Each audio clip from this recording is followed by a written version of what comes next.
Opposition बड़ी confident है, ज़ुबैर साहब अभी बताएंगे वो क्यों कॉन्फिडेंट है। और एज वी स्पीक एक बड़ी अहम मुलाकात हो रही है शहबाज शरीफ साहब की और जरदारी साहब की।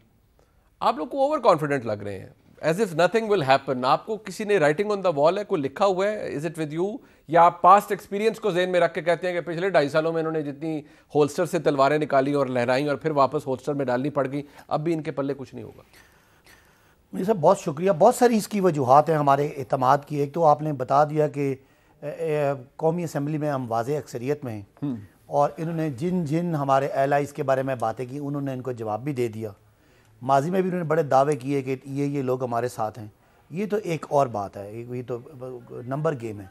जहाँ नंबर गेम इनकी फेवर में थी माजी में, वहाँ भी कभी इनको कभी भी अपनी जो अपनी जो इनकी वोट बैंक है कभी वो भी नहीं पड़ा। उसकी एक वजह है, आज से 2 महीने, ठीक 2 महीने पहले या 2.5 महीने पहले बिलावल साहब ने ये तकरीर में कहा कि शरीफ ख़ानदान सर्टिफाइड चोर है। ठीक है। जरदारी साहब ने लाहौर में बैठ के उनके बारे में वो कुछ बोला जो शायद मैं बोलूँगा तो ज़ुबैर साहब को इस वक्त अनईजी हो जाएंगे, लेकिन अगले ही अगर महीने या अगले 2 महीने बाद वो बैठ के वही उनको रोटियाँ खिलाते हैं और वो चीज़ें। तो एक चीज़ है, कोई नज़रिया नहीं है, कोई सोच नहीं है, बस ऐसे ही बांध क्या तो वो बट ये आर्गुमेंट बहुत पुराना है ना। देखिए आपके ये तो आपकी भी तारीख भरी पड़ी है, MQM हो, पाकिस्तान मुस्लिम लीग, काफ हो, आपने भी जफियां डालनी इक़्तिदार को दुआम बख्शने के लिए, हुकूमत बनाने के लिए। So this argument is I guess it's everywhere, it's politics, it's power politics. मैं I don't agree with you. नहीं, but you did the same thing. बात सुने ना, जब मुशर्रफ साहब का दौर था, जमहूरियत नहीं थी, मुल्क में डिक्टेटरशिप थी, उस वक्त MQM उनके साथ थी, क्यू लीग उनके साथ थी, शेख रशीद साहब उनके साथ थे, हम और पीपल्स पार्टी और नून लीग एक जद्दोजहद कर रहे थे। उस वक्त तो कोई और बात थी, वो 15 साल पुरानी की बातें आप कर रहे हैं, बल्कि उससे भी ज़्यादा पुरानी बातें करें। जो मैं बातें कर रहा हूँ ये तो मतलब 15 महीने भी नहीं हुए अभी तो। उनकी वो जो आपने अखबारें लिखी उनकी स्याही भी नहीं सूखी, वो जो उन्होंने बुरा भला का। तो एक बात है, इनकी कोई सोच, आपस में अंडरस्टैंडिंग। हम जो PTI वाले हैं ना, हम सारे एक नजरिए के साथ खड़े हैं। हमें पता है कि इमरान खान इस मुल्क के लिए बहुत कुछ करना चाहते हैं। आपका नजरिया ना GDA से मिलता है, ना PMLQ से मिलता है, ठीक है, और ना उनका ना MQM से मिलता है। ये रीडिफाइंड पार्टीज हैं, रीडिफाइंड अलायंसेज हैं। आपने इक़्तिदार में आने के लिए इनको अपने साथ मिला लिया, ऑपोजिशन भी यही कर रही है। What difference? चले अब आप इसी बात पे आ जाए, आपकी बात पे आ जाते हैं। मैंने कहा PTI के नजरिए की बात की थी, आपने एलाइज की बात की। एलाइज से हमारा सियासी इंटरेस्ट मिलता है। उनका सियासी मफाद ये है कि इमरान खान एक साफ सुथरा, एक मकबूल और एक आगे यानी साफ सुथरा लीडर है और आइंदा उन्होंने सियासत करनी है। अब नून लीग का क्या है, तितर बितर पार्टी है। शहबाज साहब को तितर बितर पार्टी है। पंजाब में सबसे ज्यादा चपरासी वाले केस में आज गए थे, कल गए। मियां साहब जो है वो अपने दोस्तों ज़ुबैर साहब को भी लारा दे के जनवरी का क्या, अच्छा एक मिनट, इन्होंने जनवरी का वादा आपके सामने किया था कि जनवरी में मियां साहब आ रहे हैं। वादे तो आपने भी बड़े किए थे कि इनको लेकर आएंगे। नहीं सुने, वो हम तो देखे ना, हमें तो लाने के लिए बहुत सारे कानूनी सुकम है। उनको तो एक दिन फ्लाइट पकड़नी है। मरियम साहब ने कहा था आप मुझे अब्बा को, मेरे वाले साहब को गारंटी दे, मैं कल ले आऊंगी। नहीं, मैं जहाज का टिकट कटाना है और वो उनका पासपोर्ट नहीं। बट आपने कहा सियासी मफाद, उनका भी सियासी मफाद है ना। आज उनका मफाद है, ऑपोजिशन इकट्ठी है, ये बात कर लो, against the common political enemy Imran Khan, वो इकट्ठे हैं। नहीं, मैं ये कह रहा हूँ कि जो ऑपोजिशन के जो आपस में मामलात हैं, अब ख्याल है पीपल्स पार्टी जो गवर्नमेंट, इसके सिंध की गवर्नमेंट है, वो चाहेगी कि उनकी सभी गवर्नमेंट चली जाए। आप डू यू एक्सपेक्ट पॉलिटिकली कि पीपल्स पार्टी आएगी और पंजाब से अगले इलेक्शन में स्वीप कर जाएगी? आपको हालात लगे नजर आते हैं। मैं तो ग्राउंड का सियासतदान हूँ ना, या पॉलिटिकल वर्कर हूँ ना, तो वो कोई बात नहीं है। ये ठीक है, क्योंकि मैं कह रहा हूँ एक आम सियासी बंदा क्या देखता है, मियाँ साहब को तो पता नहीं, उनकी सेहत का समझ नहीं आती, कभी एकदम ठीक हो जाते हैं, कभी एकदम बीमार हो जाते हैं, और एज भी ज़्यादा, अल्लाह उनको सेहत जिंदगी दे। मियाँ शहबाज साहब तो आप कानूनदान है, मैं एक सियासत का स्टूडेंट हूँ, उनको सजा होनी नजर आ रही है कि मतलब राइटिंग ऑन द वॉल है। चले वो मकसूद चपरासी वाले केस में, उसके बाद मरियम साहब अभी मतलब आपको लगता है मुलाकातों से कोई है ही नहीं। और इनकी पूरी पार्टी में शहबाज साहब और मरियम साहब के 2 ग्रुप हैं। तो एक सियासी आदमी क्यों इनके साथ जाएगा? PTI का कोई आदमी क्यों जाएगा जब उसको सियासत इनकी नजर आ रही है? लेट मी आस्क ज़ुबैर साहब सबसे पहले तो क्योंकि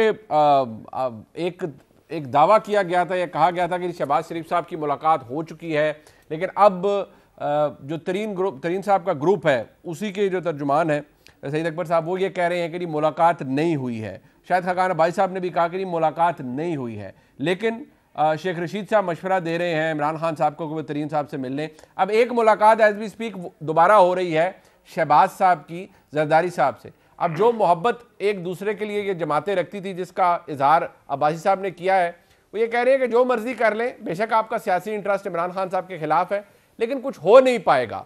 आपके इनके MNAs जिन पे आप रिलाय कर रहे हैं वो भी साथ नहीं देंगे आपका। वैसे इनके एक MNA का तो मैं जिक्र भी कर दूं, और सदाकत साहब से ज़रूर पूछिएगा। अभी एक दिन पहले की है वीडियो जिसमें आमिर लियाकत ने कहा है कि मेरे हीरो जो हैं वो अल्ताफ़ हुसैन हैं। सो ये तो पार्टी का हाल है कि एक शख्स जिसने पाकिस्तान मुर्दाबाद का नारा लगाया वो इनकी पार्टी में काबिल कबूल है। सो ये प्लीज़ वहाँ ना जाएं कि जी क्या पिछले दौर में कौन किसका के ख़िलाफ़ था पॉलिटिक्स में। उन्होंने मुशर्रफ की वजह से कोई बात नहीं की थी इमरान खान ने परवेज़ इलाही के लिए। उन्होंने कहा था डाकू हैं और सबसे बड़े हैं और पूरे सबसे बड़े सूबे के डाकू हैं। तो वो कोई छोटे अल्फाज नहीं हैं। तो आप पता नहीं क्यों फिर भी उधर ही घुसते हैं जाके कि जी वो उस पर हमने बहस करनी है कि क्या इमरान खान साहब ने कहा था। इमरान खान ने तो आज तक कोई चीज़ ऐसी नहीं की। जो पीका लॉ आया है उसका 2017 के स्टेटमेंट्स 2018 के देख लें, उसके बारे में क्या कहा था, उसको भी 10 गुना ज़्यादा सख्त कर दिया और फिर भी कोई महसूस नहीं करते शर्म के जी हम क्या कर रहे हैं। और ये जो शहबाज शरीफ साहब के लिए इन्होंने अल्फाज इस्तेमाल किए थे कि जी वो आज जाएं कल जाएं, इमरान खान को तो सर्टिफिकेट मिल चुका है और ट्रांसपेरेंसी इंटरनेशनल से सर्टिफिकेट मिल चुका है कि 116 पर हम छोड़ के गए थे, 140 पर पहुंचा दिया पाकिस्तान को करप्शन इंडेक्स में। सो प्लीज़ आप ना करप्शन की बात कर सकते हैं, ना आप ये बात कर सकते हैं कि कौन हमारा अलाय है या कौन नहीं है। आप भी इमरान पीपल्स पार्टी के साथ अपोजिशन में थे तो सब करते थे। जहाँ तक जो मीटिंग्स हैं मुनीब और अदम एतमाद के हवाले से जो बात है, मेरा ख्याल है कि मेरा अपना ज़ाती ख्याल ये है कि इमरान खान साहब को तो वैसे भी रशिया नहीं जाना चाहिए। इस वक्त तो बहुत ही पुअर मेरा ख्याल है मार्केटिंग होगी कि पूरी दुनिया, यूरोपियन यूनियन ने अभी थोड़ी देर पहले अनाउंस किया सैंक्शंस। पुतिन की जो कल की तकरीर है जिसमें उन्होंने 2 स्टेट्स जो यूक्रेन के हैं उस पर क्लेम अनाउंस किया है। तो ऐसे माहौल में और हम कहते हैं कि बाइडन से फ़ोन नहीं आता। एक तो वहाँ अभी रशिया जाके तो बाइडन से क्या अगले प्रेसिडेंट से भी नहीं फ़ोन आएगा। तो अदम एतमाद की बिल्कुल हम लेके आएंगे, तहरीक लेके आएंगे इंशाल्लाह ताला। और 172 का मैजिक नंबर उससे भी थोड़े से ज़्यादा ही होंगे। आज की इनके अपने एमएलए खड़े होकर ये खुद हैरान रह आज की मीटिंग का एजेंडा आइटम है क्या जो अभी हो रही है शहबाज साहब की और जरदारी साहब की? क्या डेट फिक्स करनी है आपने और क्या इस बात का डिसीजन होना है कि पहले किसके खिलाफ तहरीक अदम एतमाद आए, पंजाब में आए या प्राइम मिनिस्टर के खिलाफ आए? मेरा ख्याल है ये बिल्कुल जिस तरह राना सनाउल्लाह साहब ने कहा था कि वो 4 लोग जो हैं उनको हतमी तौर पर पता है। और ये बात भी ऐसी है कि इसको बहुत ही सेंसिटिव इशू है डेट के हवाले से, किसके ख़िलाफ़ आनी चाहिए पहले। ये तमाम वो चीज़ें हैं कि अगर ये लीक आउट हो जाएं पहले मुनीब, आपको पता है कि तमाम उसका असर ही ख़त्म हो जाएगा। सो तमाम चीज़ें जो हैं वो कॉन्फिडेंशियल हैं और बहुत ही थोड़े से लोगों को पता है। मुझे नहीं पता, I can easily say that here on live TV. अच्छा, बट जुबैर साहब एक मिनट जरा इसके ऊपर थोड़ा कमेंट कीजिएगा, फिर मैं नाज बलोच साहबा से भी पूछूंगा, बट इसके ऊपर कमेंट कीजिएगा। देयर इज अ थोड़ा मैं इसे कहूँगा डिस्क्रेपेंसी है, क्योंकि एक बहुत मैं उसे क्या कहूँ धमाकेदार किस्म की और ये भी कह सकते हैं कि बड़ी डैमनिंग स्टेटमेंट है, एक मौक़िफ़ जो कि पाकिस्तान मुस्लिम लीग नून की जानिब से आया एक शख्सियत के बारे में जी कि हमारे मेंबर्स को डराया धमकाया जा रहा है या उन पर दबाव डाला जा रहा है। पेशावर की एक शख्सियत के हवाले से ये बात की गई और बड़ा क्लियरली रेफ़र किया गया वो शख्सियत कौन है। अब इसके हवाले से थोड़ी कन्फ्यूजन अभी भी इसलिए है क्योंकि 2 जमातें जो कि आज मिल रही हैं उनका मौक़िफ़ इस हवाले से बड़ा डिफरेंट है। क्या फरमा रहे हैं एक तरफ पाकिस्तान मुस्लिम लीग नून और दूसरी तरफ बिलावल भुट्टो जरदारी साहब? तो सुनिए। पाकिस्तान की हिस्ट्री में 74 सालों में ये रहा है कि ताकतवर हलकों की हमायत के बगैर न किसी के खिलाफ अदम एतमाद की तहरीक आती है, न कोई पेश करने की जुर्रत करता है। हम वो जमात भी नहीं है जो किसी दूसरा इदारे के सामने कहे भाई आप आए आप इनको निकालें। अच्छा जुबैर साहब जरा ये बता दें कि आप इस बारे में क्लियर हैं, ये जो दावा आपकी जमात की जानिब से किया गया है। कल यहाँ पर हमारे प्रोग्राम में एजाज अवान साहब आए हुए थे, जनरल साहब, उन्होंने भी कहा कि यार अगर आपकी हिम्मत है तो ज़रा क्लियरली बता दें और एविडेंस दे दें क्योंकि ये जो आप कह रहे हैं ये आप दोबारा you are dragging the institutions in the politics which is not advisable and which is not done, लेकिन आप कर रहे हैं दोबारा, ये करने की ज़रूरत क्यों पेश आ रही है? देखें, एक मरियम औरंगज़ेब साहिबा ने ये बयान दिया, she is information secretary of the party representing the views and thinking concrete बिल्कुल सब्सटेंटिव बेसिस पर। जाहिर सी बात है इतना बड़ा बयान मरियम औरंगज़ेब साहिबा कभी भी ना देती जब तक इसके पीछे कोई सॉलिड चीज़ नहीं होती।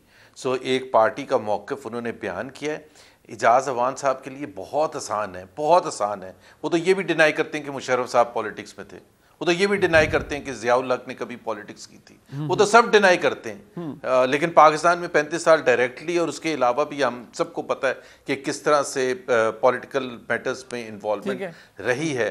तो मेरा ख्याल है इसमें जुबैर साहब ये तो किया जा, बिकॉज मैं इसलिए डैमनिंग कह रहा हूँ सर कि आप इनको हुकूमत को कहते रहे हैं कि ये इदारों को घसीटते हैं, अब आप एक शख्सियत के बारे में बात कर रहे हैं, एविडेंस आप, मैं दोबारा कह देता हूं, एक वक्त था कि पाकिस्तान की सियासत के अंदर एविडेंस भी दिया गया। पाकिस्तान मुस्लिम लीग काफ की जानिब से जनाब इशफाक परवेज कियानी साहब जब chief of the army staff थे, उनको बाकायदा तौर पर एविडेंस दिखाया गया था। चौधरी साहिबान इस हवाले से ऑन द रिकॉर्ड ये कह चुके हैं। तो मुझे ये बताइए कि क्या पाकिस्तान मुस्लिम लीग नून भी रिकॉर्ड पे आके कुछ बता सकती है?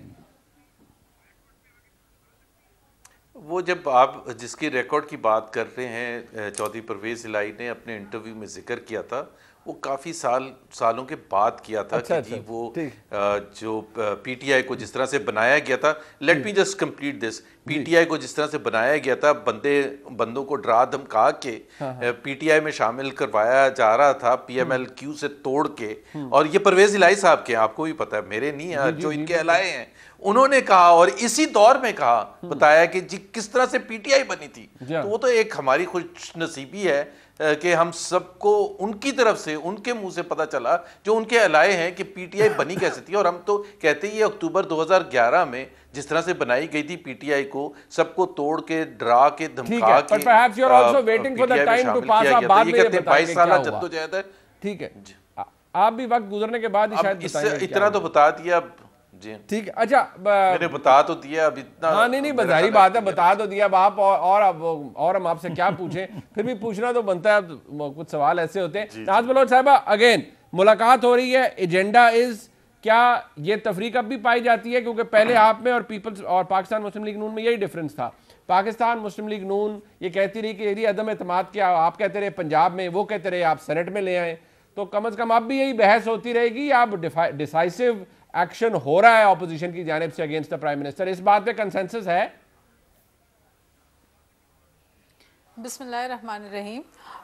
देखिए मुनीब, बिल्कुल ऑपोजिशन जो है वो एक लाए अमल तय कर रही है और ये बहुत ही एक हेल्दी साइन है ऑपोजिशन के लिए कि मशावरत जो है वो तेज़ी से होती जा रही है और डायलॉग्स हो रहे हैं, बातचीत हो रही है। सरबराहान ऑपोजिशन की मुख्तलिफ पॉलिटिकल पार्टीज़ के वो एक पेज के ऊपर तकरीबन काफ़ी सारे इश्यूज़ के ऊपर मुत्तफिक हैं और जिस नुक्ते के ऊपर एक हैं वो ये है कि ये हुकूमत और पाकिस्तान के मामलात एक साथ नहीं चल सकते, क्योंकि इस हुकूमत की दिन ब दिन जो इनकी सूरत हाल है, जिस कैफियत के अंदर ये हुकूमत चला रहे हैं, उससे मुल्क को नुकसान पहुंचता जा रहा है।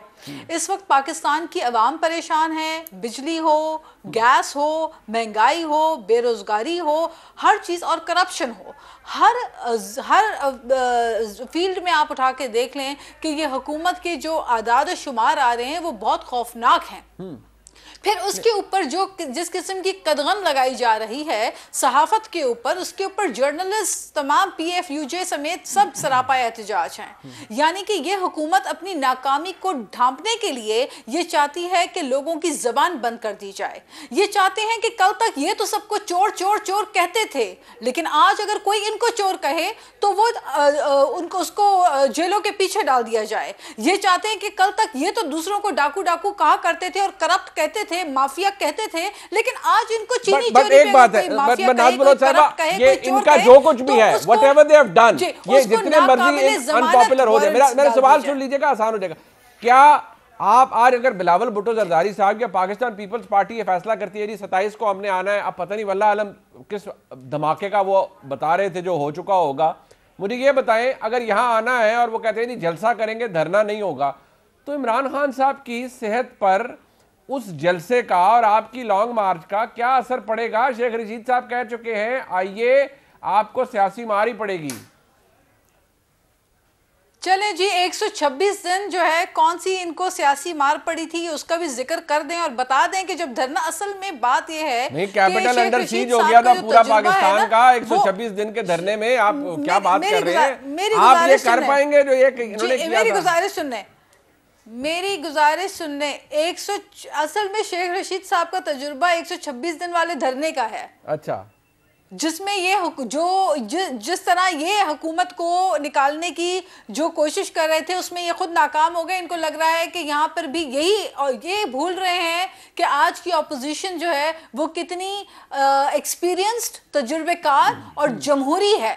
सबसे बड़ी बात यह है कि इनको सामना करना पड़ रहा है एक जमहूरी ऑपोजिशन का, जिनको अपनी जमहूरियत के अक़दार का इल्म है, जिनको पार्लियामान की मजबूती का इल्म है, तो सिंपल तरीके से कह देते हैं ना बाजी साहब कि वो कहीं पापड़ पाला कहीं मकसूद चपड़ासी, वो कहते हैं इस ऑपोजिशन की क्रेडिबिलिटी जीरो है, करप्शन की गर्द से अटी पड़ी है, कौन सुनेगा इसकी बात और कौन मेंबर्स आपका साथ देंगे तहरीक अदम एतमाद में? आपकी क्रेडिबिलिटी कोई नहीं है अवाम में। देखें ये खुद भी जानते हैं और ये तो इनके खुद मेंबरान पार्लियामान के आए दिन हमें कहते हैं कि टीवी पे जाके हुकूमत का दिफा बहुत मुश्किल हो गया है, लिहाजा सदाकत अब्बासी ही बेचारे बाकी रह गए हैं जो आकर दिफा कर रहे हैं, वगरना दूसरे तो जो है वो बाज आ गए और वो इनका दिफा नहीं कर पाते। क्योंकि जितनी महंगाई हुई है, जितनी गुर्बत है, जितनी इनकी पुअर परफॉर्मेंस है, उसको दिफा करना बहुत नामुमकिन है। अच्छा, अब आप यही देखा कि जो कंपनी थी, कुछ ऐसे पॉइंटेड सवाल आप लोगों से करते हैं जिसका जवाब आप भी नहीं देते, वो बार बार कहते हैं। अब देखिए उस दिन शहबाज गिल साहब ने शहबाज शरीफ साहब के हवाले से कहा कि जब तक मकसूद चपड़ासी का हमें नहीं बताएंगे हम तकरीर नहीं करने देंगे। इसी तरह वो को पापड़ वाला है उसका भी पूछते रहते हैं। चलें देखें मेरी बात पापड़ वाला कौन था? मेरी बात सुने, देखें चाहे पापड़ वाला हो, चाहे पान वाला हो, चाहे छाबड़ी वाला हो, जो भी हो, वो मामला अदालतों ने तय करने हैं। चाहे जो भी हो उनके मामलात अदालतों ने तय करने हैं। क्या ये हमें बताना पसंद करेंगे कि इनके लेफ्ट राइट बैठे हुए जो बड़े बड़े शुगर माफियाज हैं उनके बारे में बताना पसंद करेंगे कि चीनी की कीमतों में अवाम की जेब पे जो डाका डाला उसमें कौन मुलविस था? क्या ये बताना पसंद करेंगे कि दवाओं की कीमतों में जो इजाफा हुआ उसमें करप्शन करने वाले को? मुझे ब्रेक का कार्य, विल मूव इट ऑन, हम इसको आगे लेके चलते